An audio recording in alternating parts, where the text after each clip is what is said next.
नमस्कार दोस्तों, स्वागत है आपका आपके YouTube चैनल एकम स्टडी पॉइंट में। जैसा कि आप देख रहे हैं, जो हमारा थंबनेल है उसमें आपने देखा होगा, हम बताएंगे आपको सुपर टेट के सिलेबस के बारे में। यानी कि जो आपका सुपर टेट का सिलेबस है वो क्या होने वाला है 2021 के लिए। जो भी टीचर की तैयारी कर रहे हैं उनके लिए बहुत ही बेनिफिशियल है। और जो अब टेट का नोटिफिकेशन निकलने वाला है जल्दी, उसके बाद आपका सुपर टेट होगा, तो आप जल्दी से जल्दी जो है सुपर टेट की अभी से तैयारी शुरू कर दें टेट के साथ साथ, क्योंकि बहुत बच्चों का टेट भी क्लियर है, सी टेट क्लियर है, तो उन्हें ज़रूरत है सुपर टेट की तैयारी की। तो उसके आज सिलेबस के बारे में बताएंगे कि हमारा सिलेबस क्या क्या रहेगा। आइए देखते हैं, हमने इसको अलग अलग, उसमें हम आपको समय अवधि और जितना भी कितने अंक का होगा, कितने प्रश्न होंगे, किस किस टॉपिक से आएगा, उसके बारे में हम आपको विस्तार से इस वीडियो में चर्चा करेंगे। आइए देखते हैं। हमारे पास जैसे लिखा हुआ है, देखो सुपर टेट के लिए जो ये आपका है, समय मिलेगा आपको 2.5 घंटा, 2.5 घंटे का होगा पेपर आपका। प्रश्न होंगे आपके 150 प्रश्न होंगे और अंक भी 150 ही होंगे, यानी कि जो आपकी मार्किंग होगी वो 150 क्वेश्चंस की होगी। अब देखो उसमें हमने अलग अलग भी बताया हुआ है आपको कि किस टॉपिक से कितने क्वेश्चन आएंगे और कितने नंबर का होगा, तो उससे आप आसानी से समझ सकते हो कि हमें किस वाले सब्जेक्ट पर ज़्यादा फोकस करना है और किस पर थोड़ा कम करना है।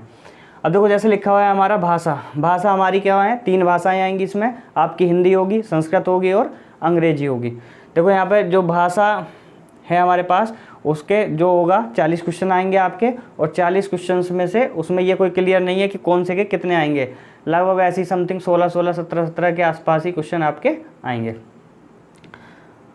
इसके बाद 16 आ जाएँ आपके जो है, मतलब 15 या 12-13 के आसपास, तो इतने क्वेश्चंस आपके आएंगे। मतलब इसमें कोई क्लियर नहीं है कि इसके इतने आने, इसके इतने आने, 1-2 क्वेश्चन आगे पीछे हो सकता है, ठीक है, उसमें कोई दिक्कत नहीं है। अब देखो इसमें जो टॉपिक होगा उसमें क्या क्या टॉपिक होंगे। जैसे हमारे पास लिखा हुआ है व्याकरण है, व्याकरण हिंदी की भी होती है, संस्कृत की भी होती है और अंग्रेजी की भी है, ठीक है, सब में से सबका आएगा। जैसे मुहावरे हैं आपके हिंदी में, ठीक है, या फिर आपके जो एंटोनिम सिनोनियम्स हैं आपके इंग्लिश में, ठीक है, हिंदी में विलोम शब्द हैं, संधि वगैरह ये चीज़ें हैं, तो ये सब चीज़ें आपकी समास वगैरह हैं, सब इसके आपके व्याकरण में आ जाएंगे। एवं अपठित गद्यांश, यानी कि अनसीन पैसेज होंगे आपके संस्कृत के और जो आपके अंग्रेजी वगैरह के हैं। मोस्टली जो है अंग्रेजी का ही आता है अनसीन पैसेज, संस्कृत में हो भी सकता है कोई छोटा मोटा दे दें आपको 1-2 क्वेश्चन का, बस ज़्यादा बड़ा नहीं होगा। ग्रामर होगी आपकी और कॉम्प्रिहेंशन, यानी कि कॉम्प्रिहेंशन होगा, उसमें से आपको जो है कुछ ना कुछ छाट के लिखना होगा, इस टाइप से, क्लियर। इसके बाद दूसरा आता है हमारे पास विज्ञान, ठीक है। विज्ञान हमारा कितने नंबर का होगा, 10 नंबर का होगा विज्ञान हमारा, 10 नंबर। और 10 नंबर में दैनिक जीवन में विज्ञान गति, यानी कि जो उसके टॉपिक होंगे, दैनिक जीवन में विज्ञान गति, बल, ऊर्जा, दूरी, प्रकाश, ध्वनि, मानव शरीर स्वास्थ्य, स्वच्छता व पोषण, पदार्थ व अवस्थाएं, यानी कि जो भी आपके साइंस से, जैसे आप लूसेंट पढ़ते हो या कोई भी बुक पढ़ते हो आप जीके की, तो उसमें जो मेन टॉपिक दिए होंगे ज़्यादातर उसी में से आएगा। जैसे आपका विटामिन है और आपका रोग हैं कौन कौन से हैं, पदार्थ की अवस्थाएं क्या हैं, ठोस द्रव गैस, यानी कि इससे रिलेटेड ही आपका जो भी साइंस है, नॉर्मल साइंस जितना है वो उसमें से आपका आएगा। इसके बाद आपका आता है तीसरा टॉपिक गणित का। देखो गणित जो है काफ़ी मेन है आपके लिए, क्योंकि इसके ये 20 नंबर का होगा, और 20 नंबर जो है आपके एक तरीके से गणित में ठोस नंबर होते हैं। जिन बच्चों का मैथ अच्छा है उनके लिए बहुत ही बेनिफिशियल रहेगा, लेकिन जो कमज़ोर बच्चे हैं वो भी ये ना समझे कि हमारा जो 20 नंबर है ये बहुत ही वीक हो जाएंगे, ऐसा कोई ज़रूरी नहीं होता। कोई बच्चे किसी और चीज़ में भी टैलेंटेड होते हैं। आपने आपको कतई भी आप कमज़ोर मान कर ना चले, क्योंकि हो सकता है किसी बच्चे का जो है मैथ अच्छा हो लेकिन इंग्लिश उसकी कमज़ोर हो, है ना, संस्कृत कमज़ोर हो, या समसामयिकी वगैरह उसका क्या हो, कमज़ोर हो। तो इसलिए, लेकिन जिनका मैथ अच्छा है वो अपने 20 नंबर को अच्छे से तैयार करेंगे। अब देखो इसमें जो टॉपिक लिखे होंगे आपके, जैसे आपका टॉपिक है लाभ हानि, अंकीय क्षमता, प्रतिशत, सर्वसमीकाएँ, भिन्न, ब्याज, ठीक है, अनुपात, समानुपात, चक्रवृद्धि ब्याज, है ना, ब्याज में आपके चक्रवृद्धि ब्याज, साधारण ब्याज, ठीक है, यानी कि ऐसे टॉपिक जो भी मतलब नॉर्मल जो भी वनडे एग्जाम में आते हैं सभी में, और तो उसके लेवल के होंगे। और स्टैंडर्ड जो होगा आपका 10th का होगा, 10th स्टैंडर्ड तक ही आपके जो है इसमें क्वेश्चन आएंगे, इससे ऊपर आपके स्टैंडर्ड नहीं होगा। इसके बाद देखेंगे आप पर्यावरण एवं सामाजिक अध्ययन, यानी कि जिनका जो मान लो आर्ट साइड के बच्चे हैं उनके लिए भी 10 नंबर ये बेनिफिशियल होंगे, यानी कि जिनकी जीके अच्छी है, जिनका जो है हिस्ट्री अच्छा है, ज्योग्राफी अच्छा है, तो उनके लिए भी ये 10 नंबर उनके लिए बेनिफिशियल हैं।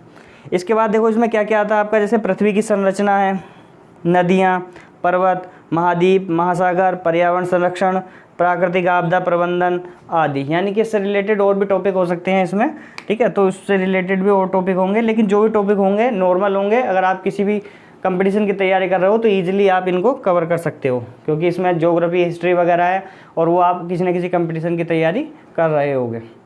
इसके बाद देखो आता हमारे पास 5वां शिक्षण कौशल। शिक्षण कौशल कितना होगा आपका?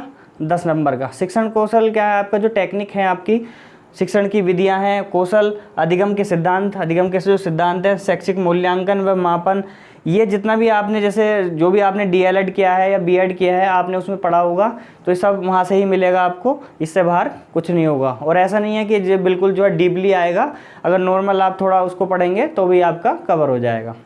इसके बाद आता है आपका बाल मनोविज्ञान। बीएड है या आपका डीएलएड है, सब में जो भी है हमारा मतलब साइकोलॉजी सब्जेक्ट होता ही होता है, ठीक है। तो साइकोलॉजी जो आएगा आपका 10 नंबर का होगा। और बाल विकास को प्रभावित करने वाले कारक, यानी कि जो भी संबंधित होगा बालक विकास से संबंधित होगा, क्योंकि आप जो तैयारी कर रहे हैं एक टीचर की कर रहे हैं, और टीचर का काम होता है बाल विकास को उभारना, यानी कि जो बालक हैं उसको अच्छे से तैयार करना कि वो अच्छे से कैसे डेवलपमेंट करेगा, कैसे अपनी पढ़ाई में मन लगाएगा, क्या आपको करना है ना, वो सारा चीज़ें आपको बच्चे के अकॉर्डिंग आनी चाहिए। अब देखो सीखने के सिद्धांत, कक्षा शिक्षण में इनकी उपयोगिता, यानी कि आप बच्चे को कैसे सिखाएंगे कि बच्चा आपके क्लास में इंटरेस्ट ले, यानी कि ये सब आपने बीएड या बीटीसी में पढ़ा होगा। इसके बाद आता है आपका सामान्य ज्ञान, समसामयिकी घटनाएं। देखो ये बहुत महत्वपूर्ण टॉपिक है क्योंकि ये 30 नंबर का है, ठीक है। सामान्य ज्ञान 30 नंबर का, 30 नंबर का है, और 30 नंबर जो है बहुत ज़्यादा होते हैं। इसमें करना क्या है आपको? एक तो डेली आपको करंट न्यूज़पेपर पढ़ना है, जो भी हमारी राष्ट्रीय है, अंतर्राष्ट्रीय है या प्रादेशिक जो भी हमारी घटनाएं हो रही हैं, तो उनको आपको अपने नोटिस में रखना है, नॉलेज में रखना है और उनसे अपडेट रहना है। इसमें क्या होगा आपका? समसामयिक घटनाएं, पुरस्कार, भारतीय संस्कृति व कला आदि, यानी कि इससे रिलेटेड आपके क्वेश्चन होंगे, ठीक है। जो भी आपका भारतीय संस्कृति से रिलेटेड है या पुरस्कार हैं, कौन सा पुरस्कार मिला, तो ये सब आपके जो है करंट समसामयिकी अफेयर्स में जाएंगे। और ये 30 नंबर आपके लिए बहुत ही महत्वपूर्ण है, इनको आप जो है इन पर ज़्यादा फोकस करने की कोशिश करेंगे। इसके बाद आता है आपका तार्किक ज्ञान। तार्किक ज्ञान जो रीजनिंग होती है आपकी, रीजनिंग भी नॉर्मली सभी बच्चे ज़्यादातर कर लेते हैं, कोई प्रॉब्लम नहीं होती है। और इसमें जो लिखा हुआ है जैसे analogies, clocks and calendar, coding, decoding, ऐसे ही जो हम आगे पढ़ेंगे, जो भी इसमें जो मेन हल्के हल्के टॉपिक हैं ज़्यादातर उसी में से पूछा जाता है, ज़्यादा डीपली इसमें से नहीं पूछते हैं। इसके बाद और ये 5 नंबर का आपका आता है। इसके बाद आपका सूचना तकनीकी। सूचना तकनीकी कितना होता है आपका? ये भी 5 नंबर का होगा। और ये ज़्यादातर अब सभी एग्ज़ाम में सूचना तकनीकी जो है कंपलसरी हो गया है, आपका टीचर का ही एग्ज़ाम ना हो, अगर किसी भी वनडे कंपटीशन की आप तैयारी कर रहे हैं तो उसमें जो सूचना तकनीकी है वो इम्पोर्टेंट हो गया है। जैसे सूचना तकनीकी में क्या था आपका? कंप्यूटर और जो आपके स्मार्टफोन है, या फिर आप जैसे शिक्षण, इस समय कोविड-19 चल रहा है, कोविड-19 में आप शिक्षण को कैसे मतलब जो है जारी रखेंगे, बच्चों को कैसे प्रोवाइड कराएंगे एजुकेशन, किस ऐप के माध्यम से कराएंगे, या जो बच्चों को ग्रुपिंग में आपको जो पढ़ाई करानी है वो किस तरीके से कराएंगे, यानी कि उससे जो भी रिलेटेड है आपका जो टेक्नोलॉजी है उससे आपको मतलब जो है अपडेट रहना चाहिए, उसके बारे में आपको थोड़ी नॉलेज होनी चाहिए, तो इसमें आप आसानी से कर सकते हो। इसके बाद है जीवन कौशल प्रबंधन व अभिवृत्ति, यानी कि जीवन कौशल प्रबंधन व अभिवृत्ति, ये 10 नंबर का आएगा आपका। व्यावसायिक आचरण व नीति, प्रेरणा, दंड एवं पुरस्कार, अव्यवस्था का प्रयोग आदि, यानी कि दंड और पुरस्कार का व्यवस्था जो है उसको कैसे लागू करेंगे और कैसे बच्चे को जो है उसमें दंड से या पुरस्कार से जो है उसको पढ़ाई से रिलेटेड या पढ़ाई से संबंधित करेंगे, तो उससे रिलेटेड क्वेश्चंस होंगे।